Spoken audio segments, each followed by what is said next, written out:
Bismillah wa salatu wa salam ala Nabiyyina Muhammad. I usually don't get into political affairs, at least in relation to the material that I put out.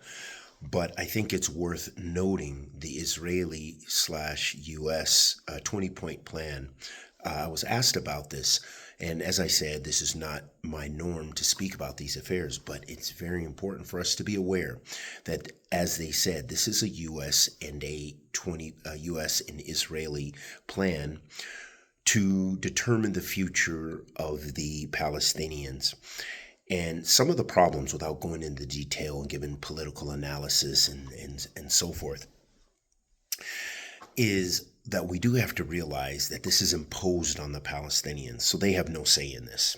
And other world leaders are basically adjudicating and supporting this plan and this proposal at the expense of kind of the humanity and the land and the dignity of the Palestinians. We do have to realize this as human beings. So that's why, another reason why I'm speaking about this. Secondly, when we also give analysis to this, as I said, it's imposed upon them. And although we are absolutely anti-Hamas, but we do view Hamas better than Netanyahu. There's just no...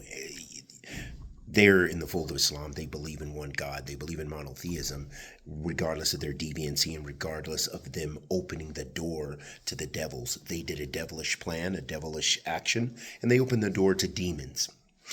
So this is also something we do have to consider and keep in mind. Thirdly, as I said, it's imposed upon the Palestinians. So really, Hamas has no choice.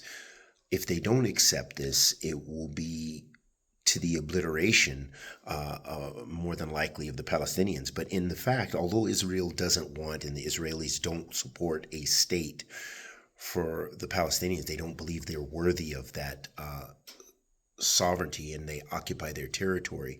In the long run, I have no, and I think anybody who's an analyst of politics, and for us as believers in Allah subhanahu wa ta'ala, we know for sure that this is going to be devastating for Israel in the future. There's no way. You have now angered beyond the Muslim community. I mean, and when that means what, 2 billion people or what have you, approximately. So now this has created a problem for Israel in the future. So this is just a little bit that we do need to give consideration to this. And we ask that Allah subhanahu wa ta'ala blesses the Palestinians, protects them, preserves their dignity and territory, increases their rizq, and that we can have peace and stability in the region. And that may Allah subhanahu wa ta'ala bless all those who are oppressed and suffer around the world. Wa sallallahu wa sallam ala nabiyyina Muhammad.